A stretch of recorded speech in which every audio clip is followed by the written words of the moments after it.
Hello, I'm Paddy Maguire, and I was a youth worker up in Ligoniel Youth Club from 1968, and I was there for 10 years, till about 78.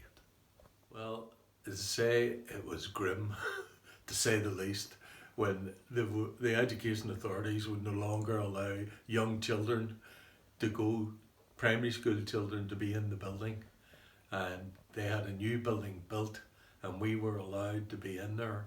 And the boxing club was there when I came, and the purpose of me coming at that particular time was to teach judo. And we were there on a Tuesday and a Thursday, and the boxing club was religiously there Monday, Wednesday and Friday. So we had to put the judo mats down, pick them up, and the judo mats were loaned to us. I think it must have been near on a permanent loan by the Amadequai, who I was a member of and fought for, you know.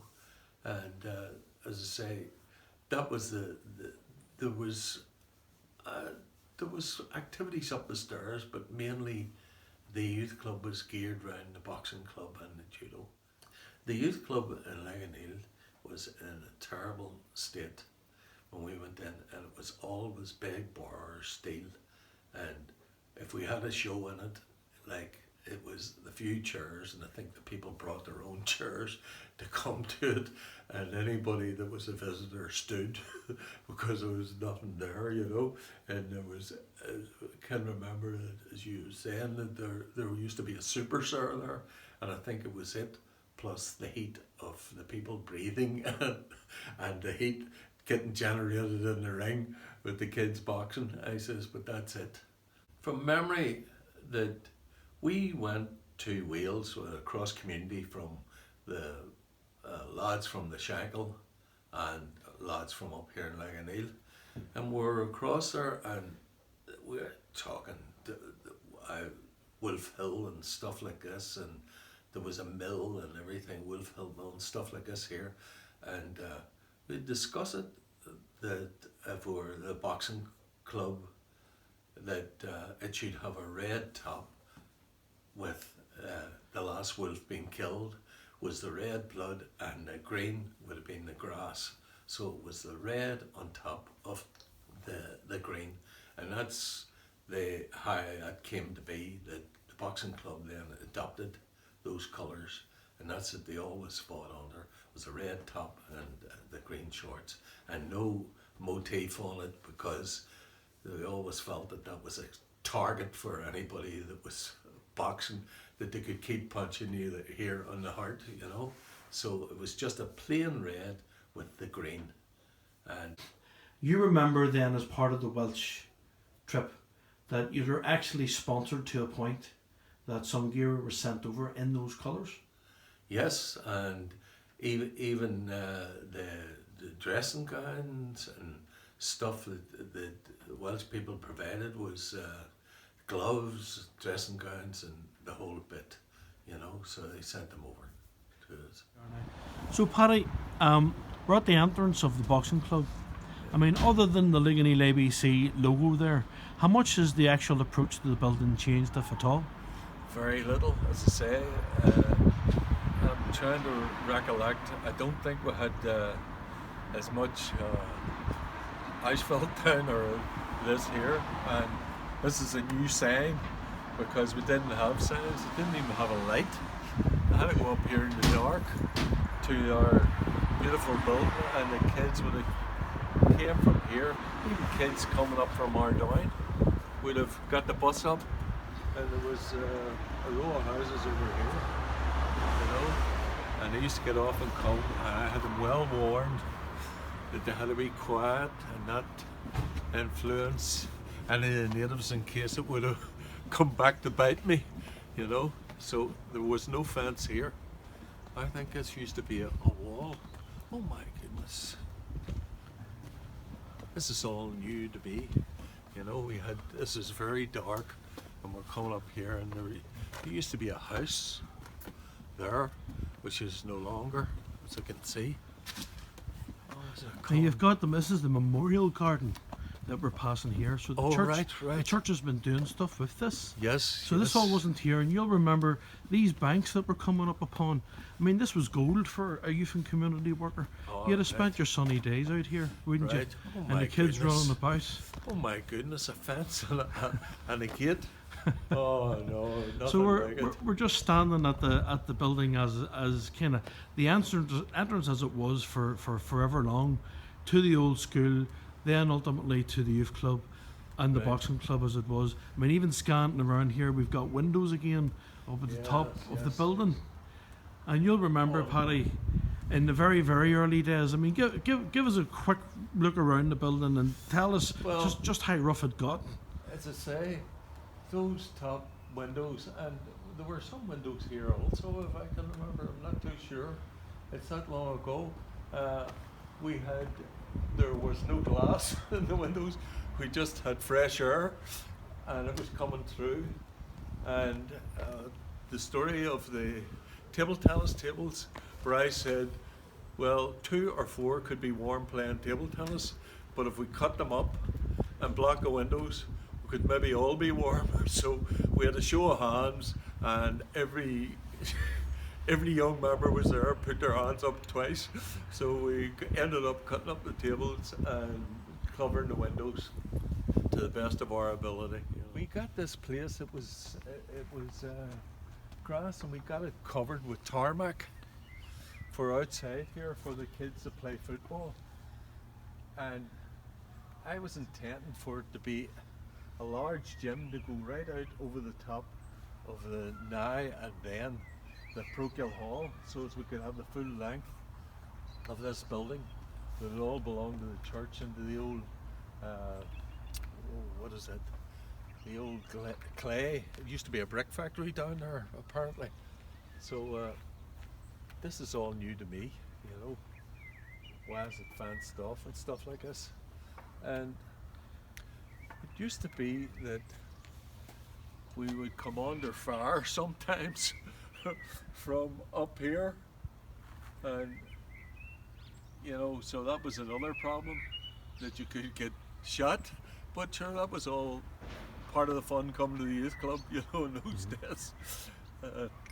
We had a fence put up here, you know, by the army. Came down to help us out, and we got the fence put up over head height so that we could play out here, relative safety, you know. So those are all happy days, and along with it, there used to be an American volunteer, and she started the kids excavating over here, and she had this where they were able to dig up old medicine bottles and milk bottles and things belonging to the kids in the primary school when they came out. It must have been a dump where they just had thrown their stuff. So it was quite interesting too, to see some of the cough bottles and things of those days and the colours, you know. But she took them and took them back to America with her, so I have no recollection of that. This big window which you could open, you know, and we kept the records, which were very sparse, and as you came in the door we had to sign in, because then to justify us being here we had to have the numbers, and we nearly needed 2 registers as it worked out. And the age group was, well, I think it was 12 to 18, 12 to 16, but our doorman was Mr. Harry Sharp. I think he was 6 or 8, and if you get past Harry, because they used to charge 2p in to come into the building, and Harry was my man.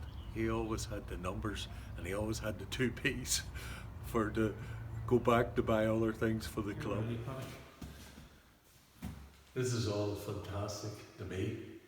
When we were here, it was an old wooden floor, and this fireplace here, it used to be lit to give a bit of heat, and as I say, the ring is still where it was in those days, but I hope it's a bit steadier. Oh, it's a new ring, yeah. It's the ring position still, though. The back of the floor was collapsed, you know, and it was like a seesaw at the back of it. But the judo crowd would have been here, and we would have had a mat with the biscuits, as they know, the 6x3, and we would have had the mat down, and we stored the mat here.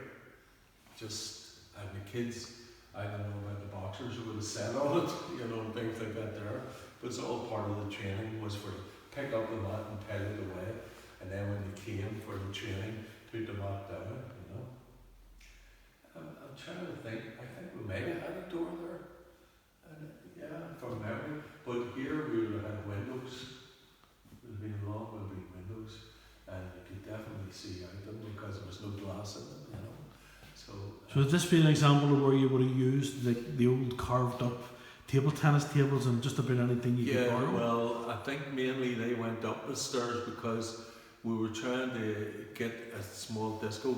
Eventually what we did do, there was a fella, Paul Devlin, I think it was. Paul used to come up and show films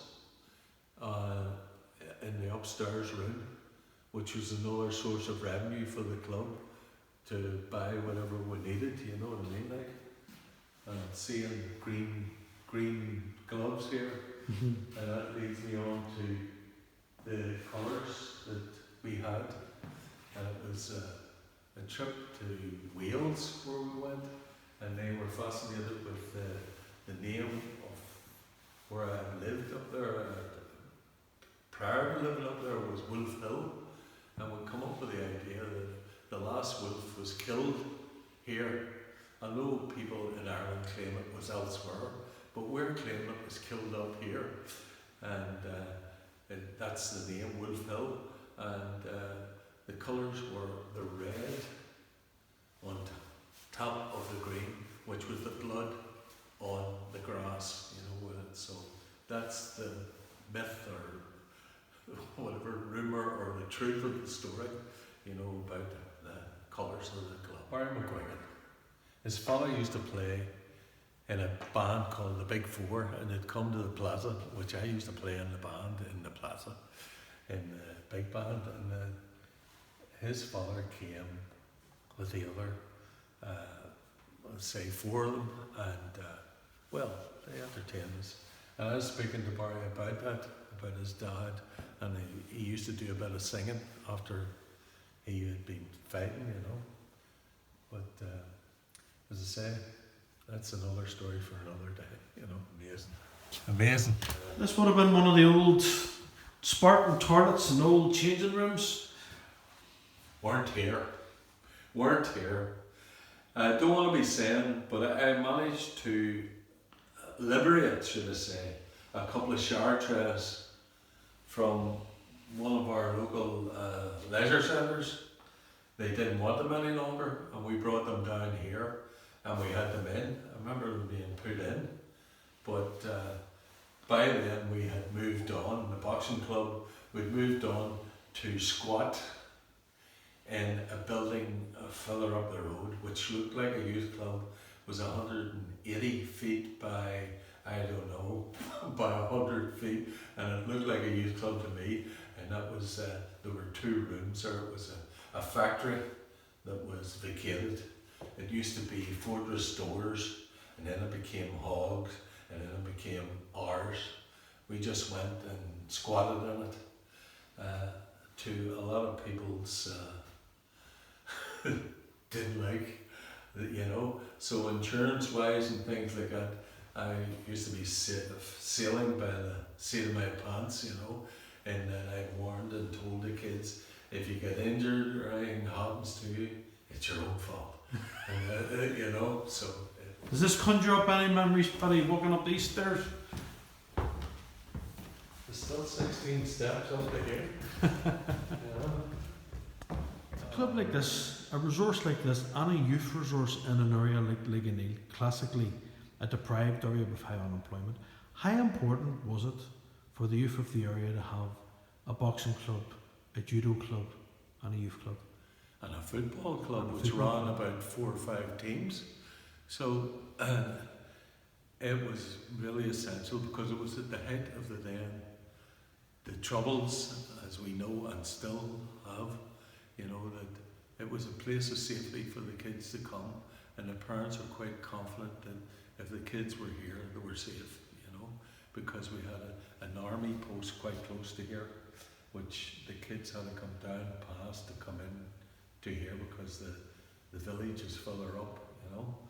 And as I say, it was a place of safety, and it was a place to mingle with other kids, and we would have had youth clubs coming up to this, you know, to us, with the result that we would have had kids coming from the Falls, the Shankill, all over the place would have came on their own volition, you know, they came up to the club, you know. So there was a lot of that was going on, you know, because that was a big thing for to mix the communities, you know.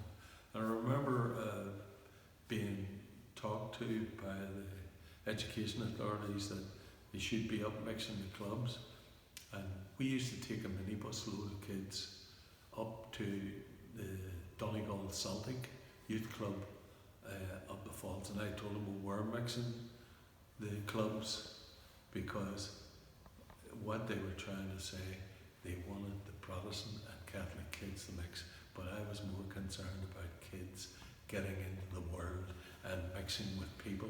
They didn't even know where the Falls Road were, some of the kids, you know what I mean?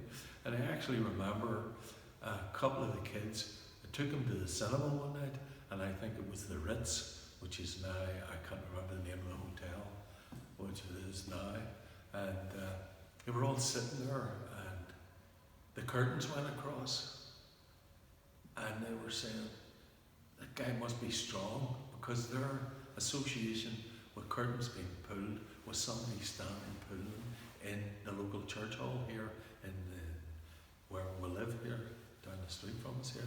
And I was telling them, no, there's a motor and you press the button and they go across, you know. So the kids had never been out of Ligoniel. Like, it seems strange to me now, thinking the way kids are going everywhere, but in those days, where it took 5 or 6 kids down to the cinema and back, you know, and things like that there. So just to try and motivate them, to try and get their minds to think outside the box, you know, so it's to try and help along life's way.